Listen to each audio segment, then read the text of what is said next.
this morning we are going to dive into a piece of the free life business model under the kind of life approach. And I've put it under the life approach because ultimately it's about trying to delegate. Actually, I think I've got the slides in the order. Actually, it's not the life approach. That's a different principle. The principle that we're going to be talking about, though, is the expert team. So the expert team is recruiting a team to allow you to focus on being the expert that you should be. But also, once you've got a team, delegate, allowing them, facilitating them to delegate stuff to allow them to focus on the thing that they're best at. So we talked at previous workshops about the talent tapestry, really focusing and nailing down what everyone's talent tapestry is, because the more we can delegate from them to free them up to do what they're brilliant at, the better. So I want to start off by thinking about Steve Jobs. And so Steve Jobs, when he came back into Apple in what was about 1997, I think, wasn't it? When after he got kicked out of Apple, came back in, and what he did was so they'd got a huge product range, and the first thing he did was narrow down that product range really to 3 products. They'd got lots of different solutions, and he was like, right, if we're going to make Apple what it has the potential to be, we need to really narrow down and focus on the 3 things that we do well. And actually, it was by doing that then later on they had the freedom and space of thinking and capacity to create amazing things like the iPod and like the iPad. And so if we can do that with our team, if we can get our team to focus on the things that they're really good at and get rid of the stuff that is white noise, we can empower them to do an awful lot more. And also, if we think about the way our team work, and I liken this to Henry Ford introducing the assembly line. So when he introduced the assembly line in 1913, historically every car and things made in factories were made. The whole thing was made by an individual. And he introduced the assembly line where one person does this bit of it, and then the next person, and that ultimately was what allowed the Model T to become a cost-effective vehicle that the mass public could afford to buy. It was that concept that really transformed Ford and the Model T's success. But actually, there's a really interesting story about Henry Ford, where he was constantly lambasted by a particular, and I can't remember exactly who it was, but it was a journalist. They ended up in a courtroom, and basically it was all about whether Henry Ford was the bright guy that created this amazing business, or whether he was a fraud. And in the courtroom, he was accused of saying, the journalist was like, well, look, can you tell me how you do this as a proof? And can you tell me how you do this within your business as proof that he was a fraud? And Henry Ford said, well, why would I fill my brain with that information when in my office I have a line of buttons, and if I press that button, a person comes into my office that knows that topic. And if I press that button, a person comes into my office that knows that topic. So actually, it's really empowering to start to allow people to focus on the thing that they do really well and the thing that they love, which is what we'll come back to with the delegated compound. Has anyone seen The Last Dance, the story of the Chicago Bulls? And watched it 10 times at least, all 10 episodes. Brilliant. It is a fantastic life story. But what Phil Jackson, so Phil Jackson was obviously the coach of the Chicago Bulls when they had their phenomenal spell. What he was brilliant at doing was allowing the team and getting the team to work the best way that they could. And it was by doing that, it freed Michael Jordan up to be the best player that he could be. It's by doing that he allowed Scottie Pippen to be the best player that he could be. And it was about understanding how that team worked together, and the importance of those kind of what in football, what you'd refer to as the squad, those squad players, the importance of those people to allow the superstars to really excel comes really apparent within The Last Dance. I'd really encourage you to watch that if you haven't. One of the ways that I've seen this done really well in business is the 4 keys within Disney. We've used Disney a few times as an example. And Disney have the four keys model, which is essentially the decision-making model. So everyone in Disney knows that the four keys model, but certainly everyone in Disney that's working within the parks. Because if you've been to one of the Disney parks, you know that it's all about the theatre and the show. You must not see Mickey Mouse going off and having a wee in the bushes or picking his nose or whatever it is. It's all about the theatre. And yet actually the show is the third most important thing in the Disney decision-making process. So the first is safety.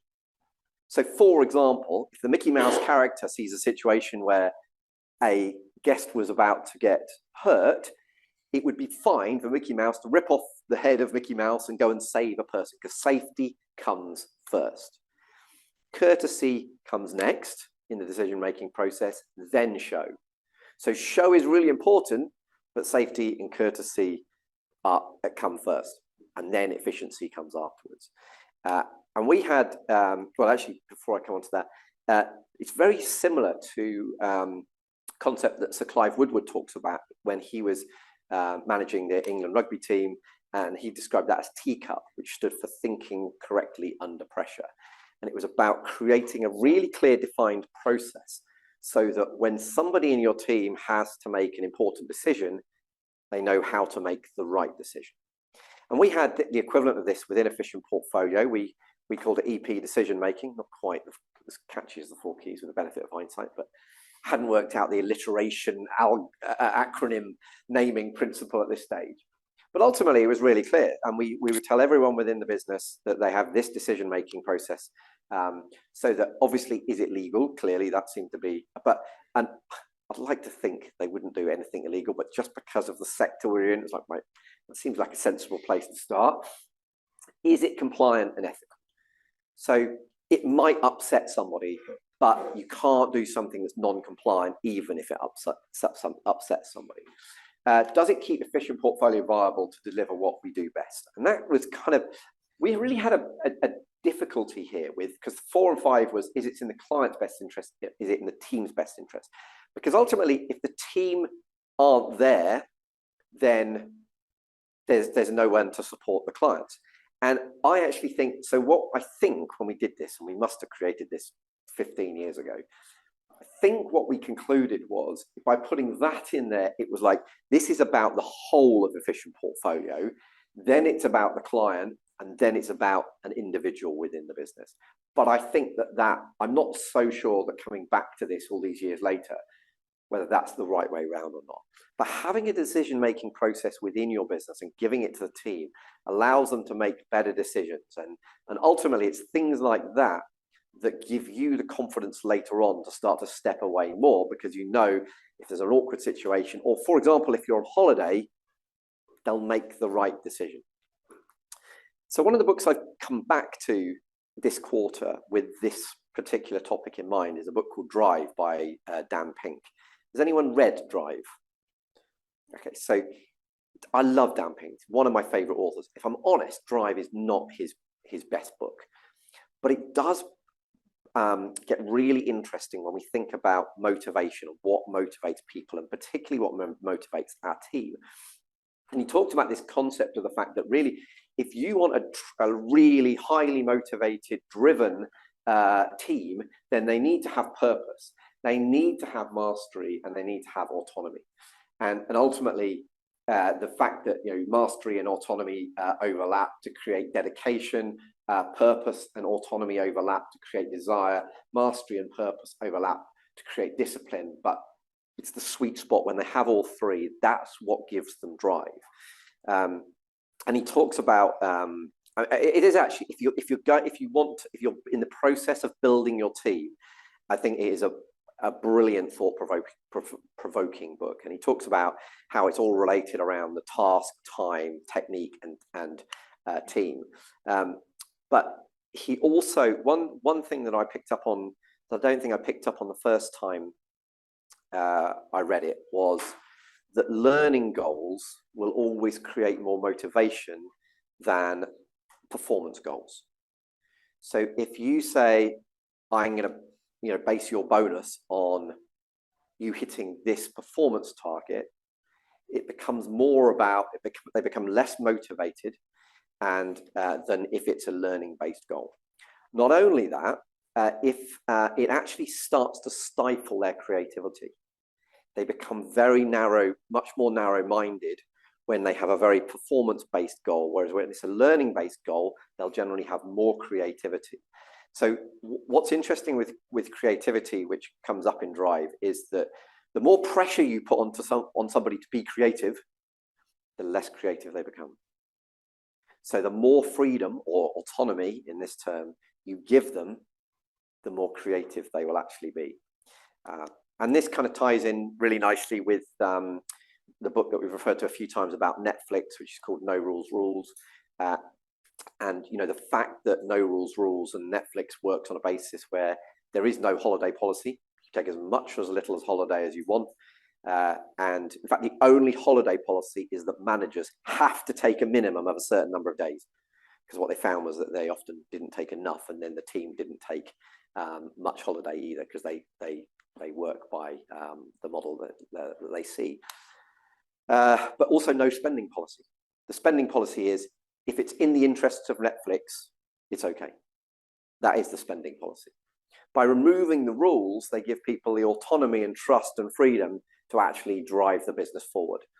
So one of the things you can do, which I really liked, I've never done this in any of my businesses, but I think we should be doing, and perhaps Amy, you can make a note so that you can do this afterwards, is the autonomy audit. And basically just asking your team, how autonomous do they feel within the business? And by doing an autonomy audit, if they feel like they have got the freedom to express themselves, both in terms of what they do on a day-to-day basis, how they spend their time, how they work with their team, and the technique they use to deliver those results.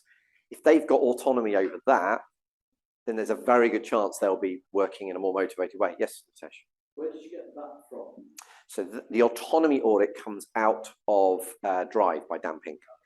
But we can obviously send you these questions to ask. No, it sounds great. The only thing is there's obviously some changes that need to be done about people in their life. Yeah, well, and I think that, so in terms of, so that would be great. I would imagine when you're working from home, they've got great autonomy in terms of their lifestyle and space. But the question really then is, do they have autonomy over tasks? So that would be an interesting conversation for sure. And one of the things that we can do to create autonomy, to give them autonomy, is a concept that Google employ, which is the Google time. So if you work at Google, you get 20% of your time to do whatever you want to do. And as long as Google benefit from the work you do within that 20% Google time, they don't care what you're doing. You could be a coder and you're suddenly deciding that you're working on meditation for Google in your 20% time. They don't care. As long as it's there, they own it. And interestingly, most of Google's best ideas and projects and resources have come out of people working in their Google time. Google Maps, Google Mail, Google News. Most of the top things that Google provide came out of people coming up with them in their Google time, free time. And so one of the things you can do in business, which we used to do at Efficient Portfolio, and I think we've perhaps instigated maybe just now with Amy, is working on the business. So working on the business at Efficient Portfolio, we said, right, for an hour a month, you down tools. It's not 20%. I wasn't quite that brave. But for an hour a month, you down tools and you come up with ideas as to how we can improve this business or something related. And it doesn't have to be related to your role. You could be a power planner and you're coming up with ways that you can make reception nicer. Sometimes I would set a theme for it. I'd say, for example, when we were getting ready to develop this office, it'd be like, right, okay, this month's theme for working on the business is I want lots of cool ideas for a new office. What do you want in a new office? The reason we have standing desks everywhere upstairs is because that was one of the ideas that came out of working on the business. And so asking them to down tools, and I always got them to limit it to 1 page of A4 because you don't want it to create a huge admin exercise. It's empowering them to come up with ideas within the business, and it's generating a constant flow of new ideas for you to implement. And it might be that that person is really interested in, let's say, meditation, nothing to do with their job, but because of what they do outside of work and their knowledge around that, they can add a whole load of value that you didn't realize. So think about working on the business or Google Time to create more good ideas.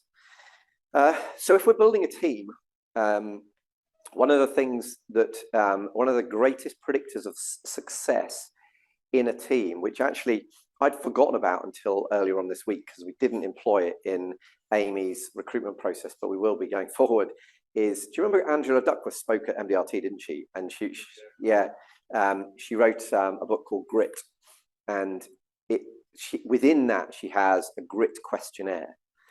And essentially, grit is it's just a measure of determination.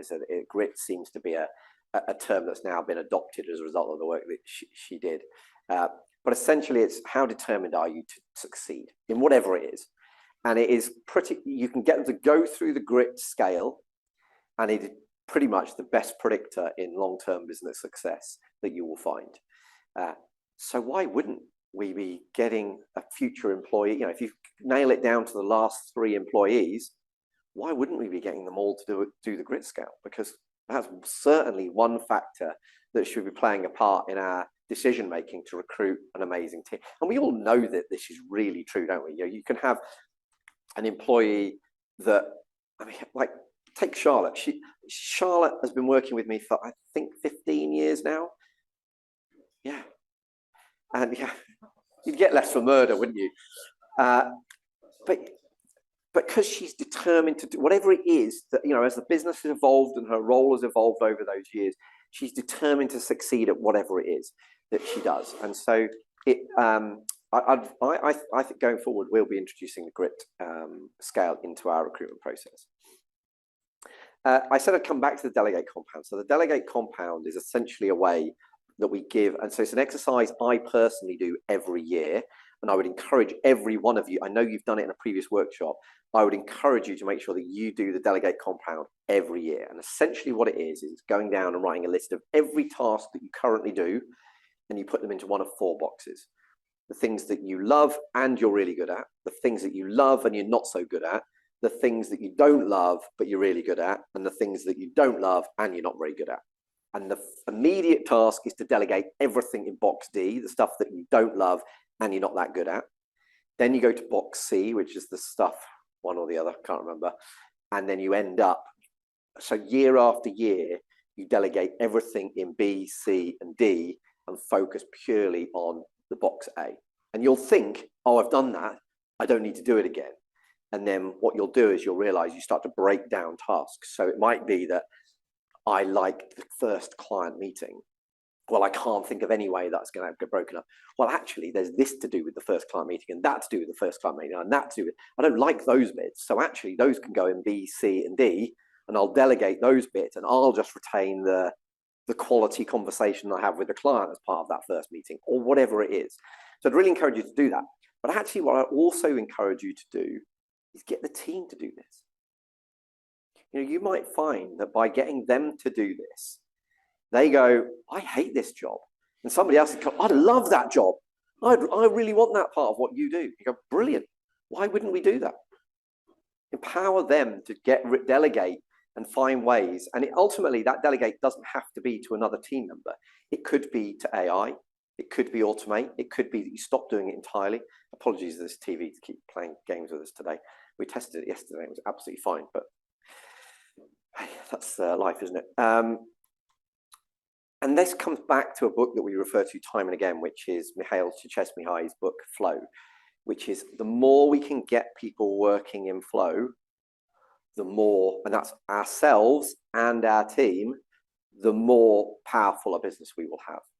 We all know what, so flow is those times where you're just doing the thing that you love, you're excelling at it, and you go, where the hell did just 2 hours go? It just vanished. because I love doing what I was doing. The more time you can get your team working in flow, the better you will be. I heard within one of those Diary of a CEO episodes, I think it was the David Epstein one, he referred to Bailey Gifford, which obviously we know from the financial services world. So Bailey Gifford in their recruitment process nearly refused to take on anyone with an MBA in finance. And the reason that they do that is because they say that the thing that we're best to train them at is finance. We want to recruit people that know stuff that we don't know, because we can learn that from them and we can teach, we're the best people to train on finance. It's one of the reasons why Efficient Portfolio almost always we recruited people with zero experience from financial services. Because actually the financial services piece, we wanted to teach them our way and we wanted to teach them from the ground up. We wanted people that were experienced in other things because that brought so much more strength to the team. And there's a concept that you guys, I don't know that either of you have done the Colby A index, have you? So I'm not going to go into it now, but it would be really worth you doing that. And we'll send you the Colby A concept as a follow-up to get you doing that sooner rather than later. But once you understand that from your own perspective, that's an incredibly powerful tool to bring into recruiting the team. I've talked to these guys about it before, so I'm not going to go into any real detail on this. But one thing that is interesting is what we're trying to do is create a really diverse team. So Matthew Syed talks about it in Rebel Ideas, where if you've got different people from different backgrounds, different age groups, different sectors, the idea generation you'll get will be far better than if you've got everybody that's spent their whole life in financial services, for example. It's also interesting that you want some people. So apparently, if you're asking people to predict different scenarios, like for example, will there be war in China? If you pick people that have a very deep knowledge on a very narrow subject, so they're like specialists, they've niched down, and you pick a different group of people that have range, really wide knowledge on lots of different things, but don't really know anything in a huge amount of detail. The people with range are, like by a factor of whatever, massively better at predicting the future than people with a narrow way. However, put them together, bless you, put them together and they become even better. So having some people that are super narrow and deep and some people that are really wide and shallow in terms of knowledge is a really powerful thing in the team. So a few tools that we can give you to help you on your when you're recruiting. We use the recruitment scorecard. So we'll get, so typically now Charlotte will do for most of our interview process, she'll do a quick Zoom 15 minutes to sift out the people that are worth interviewing in person. Then she'll bring those into an interview. She'll grade their CVs on the scorecard before she meets them, so that is an unbiased judgment. Then after she gets to the end of her interview questions, she'll grade all of those. I don't see any of that until I interview them. I then grade each of mine on the questions that I ask them. We have a scoring system that massively takes into account the suitability of their Colby A index and a few other factors, which I'll explain in a minute. And at the end, we have an overall score, because what we're trying to do is create the most unbiased. We all know, there's one thing, a random thing that came out. If you go for surgery on the day of the surgeon's birthday, you are 10 times more likely to die. So if you go in for surgery and it's his birthday, just say thanks, but I'll come back tomorrow. I mentioned When by Dan Pink. The timing of when things happen influences us way more than we ever realize.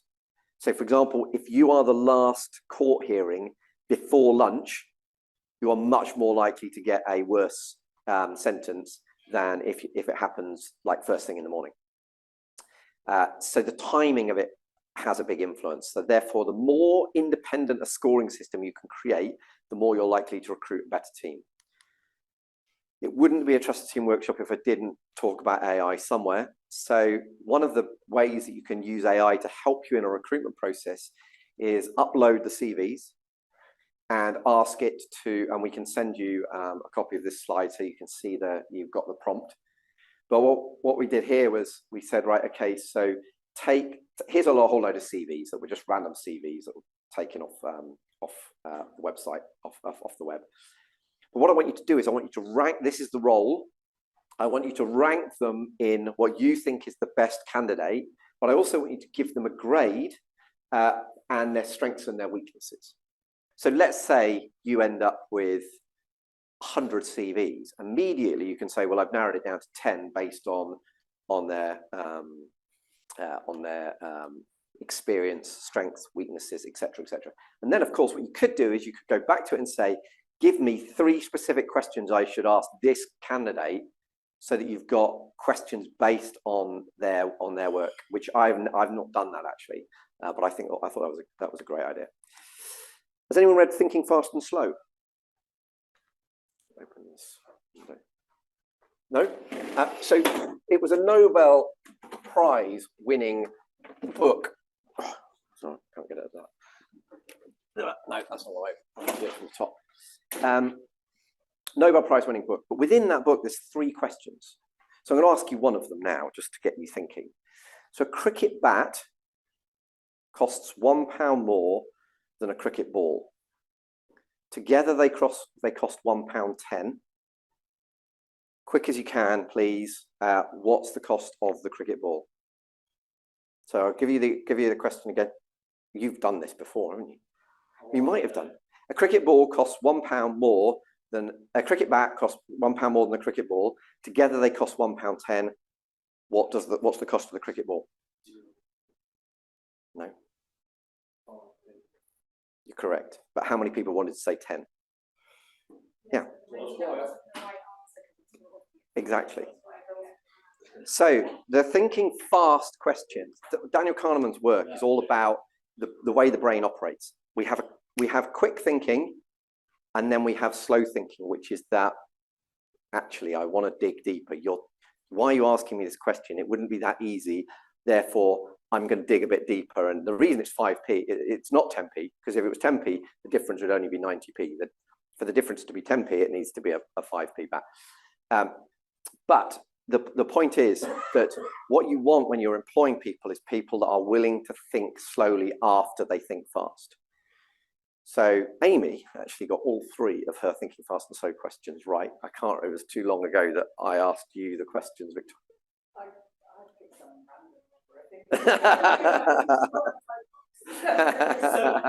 Yeah, nobody's ever said that, ever.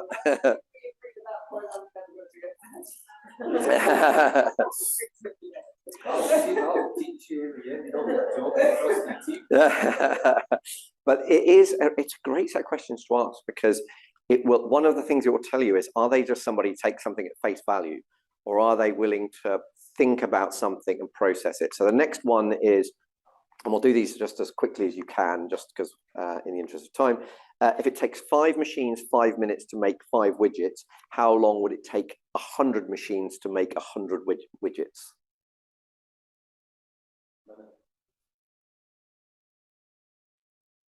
Any more?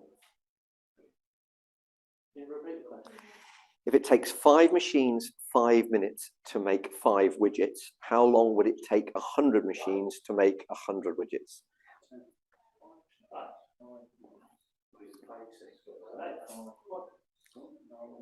How long would it take? To make 100 machines to make 100 widgets.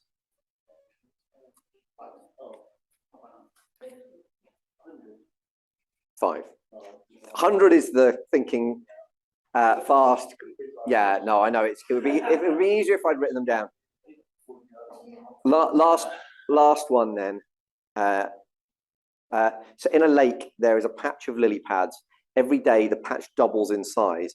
If it takes 48 days for the patch to completely cover the lake, how long would it take to cover half the lake? 48 days to cover the whole lake. How long does it take to cover half the lake if it's doubling in size every day? 48 to cover the whole lake, doubles in size every day. Go on, Matt. You see, that's why Matt is employed by, or was employed by a fishing portfolio and run. There you go, 47. Correct. Yeah. The other two I still didn't get, so. But the point is, if it's part of your interview process, you will start to see a difference between people that think slowly and think fast. Thinking Fast or Slow is a great book. A really good way of, and interestingly, so we've had some candidates where they've answered those questions all correctly, and it's put them in a very different context in the interview process, because you're like, actually, this is really good. Now, in today's society, clearly, you'd ask ChatGPT and you'd like to think you'd have the right answer. But ultimately, if they've got the brains to do that, at the moment, you'd say, well, that's a different trait, isn't it? So fair enough. Yeah. I think when you do employ somebody new, do an entry interview. As a business owner, do an entry interview and spend a bit of time talking to that person, not just about the business and about the role and the culture and all of that kind of stuff, because some of that will have come out in the interview process. But one of the things that I ask nowadays is, what's important to you outside of work that you need us to support you with? You know, because only by understanding that, you know, when anyone takes a new job, they're like, oh yeah, I really want that job, but I'm slightly worried it's going to mess up this, and that's really important to me. Well, if you know about it in advance, then you can make a plan. So having an entry interview is really good. One of the tools that we have as well is the team planner. As the team grows, this becomes more and more important. I've already talked about previously having a Monday meeting. But as you come up with new topics and new projects for people to work on, it's really powerful to create accountability, to be able to say, well, everyone in the team, you know, for example, this person is dealing with this particular thing. This was a random one from 2019. So whatever Victoria was doing at the time, setting up Calendly, there we go, and Hootsuite.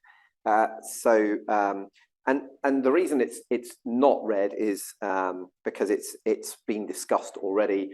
And yellow is brand new going on there, but it just brings a bit of accountability to that meeting to be able to look along and go, right, these are the things that we need to discuss as a team. This is what you're currently doing at the moment. It's a tool that we'll send you afterwards, but we found it to be a really powerful way of as the team built to keep a tracker of what conversations and projects were going on. A few final things before I get you working on this stuff. So, you know, I think how we manage people needs to be done differently. We need to work out, you know, I was chatting to somebody yesterday in the hub about how we almost need to be more, as a business owner now, you almost need to be more of a coach than a manager. It's more about, particularly with the younger generation, coaching people to make the best of themselves. That's what they're looking for in their business. And Sir Alex Ferguson was a legend at doing that. And if you watch or read any of the stuff on, have anyone seen the 1999 docuseries? Just shows how, I mean, like, so for example, for some players, if they didn't play well, he'd give them a massive bollocking, and he was all over, like kicking, as we know, kicking football boots across the changing room and getting the hairdryer treatment and et cetera, et cetera. But for other players like Eric Cantona, despite the fact that he was flying, you know, karate kicking fans, it was like, arm round him, he needs to be nurtured. And he was the expert at getting the best out of each different player. And one of the ways that we used to do that, so what I found with delegating in the efficient portfolio is there's this feeling that we are the business owner, therefore the client wants to see us. And it's always, oh yeah, but the client wants us to do that. The client wants to speak to us on this. So as part of our approach to delegating to different people in the team, we had a set phrase for each member of the team. So for example, if I had my old geography teacher approach us and say, I'd really like to come in for some financial advice. And I'm like, I'd love to deal with you, but I know in my heart, not the right client for me to be dealing with. So I have the set phrase, look, I could deal with you myself, but actually the best person in my team to deal with you is Tom. Tom is amazing at this type of financial planning. He was the top in terms of exam taking and qualifications. He was the top advisor in the region. He's so much more technical than I am. You have a set phrase for every person in the team, even the client relationship managers. I could do that paperwork with you, and I could sit in on that meeting, but I'm rubbish at paper. This person is way better at it. And if you've got, they've got a really good eye for detail, and you're bigging them up so that actually because the client's only interested in their own interests. They don't really care that we've got a busy day. You've got to sell it to them why it's in their interests that one of the other team does that work. So I would recommend that you have a specific way of introducing everyone. And of course, one of the things it would be stupid not to mention is that building a team no longer means having to employ everybody. Matt is, and Accelerate is case in point of, you can have a whole financial services back office team without employing a single person if you need it. Whether that's power planning, whether that's admin, whether that's somebody helping you improve your processes. And the same applies to all other areas. We're using Upwork for different work. We've used Fiverr over in the years gone by. We've used people per hour in the years go by. And what I really like now is, so we've got video ads that are being produced at the moment, one of which I'll show you later on. And so we've got this guy, he's actually based in London, but he's churning out great video ads. He's really quick, he's really reasonable. If we need no video ads doing 1 month, it doesn't cost us anything. If we need 10 doing another month, he's there waiting. And this is all, so we're building this. We've got the similar approach with the podcast, build this virtual team around that you have this, proper team in place, but only on demand when you need them. So, right. So I want to get you thinking about how you can expand your team and improve your team more. So because my brain works in frameworks, I put it into the 5 Ds of the expert team. So for me, the first step is discover. And for those who haven't done your own Colbier index, you really must do that. But actually, I really encourage you to then go on and learn, do that for the entire team. So we won't employ anybody without doing a Colbier index. So that's a part of it. But the grit questionnaire, that's a great way of understanding more about your current team or future team. Strengths Finder and print assessments are things that we've already done. So there's lots of different ways you can discover more about your team. Then there's Delegate. The Delegate compound I described earlier in terms of identifying the things that you want to get rid of and the things that you want to focus on. For those of you that haven't done Delegate compound, I think I asked, do we have a couple of spares of those printed out? I did think I said that, well, apologies if we didn't. But if you'd rather do the Delegate compound instead of the expert team, you can. Although actually, you probably don't need to because these guys are both got businesses with teams. So yeah, that would be fine. So the Delegate compound is something that you guys can do, something you can get your team to do, but focusing on more ways to focus on the thing that you love and that you're really good at.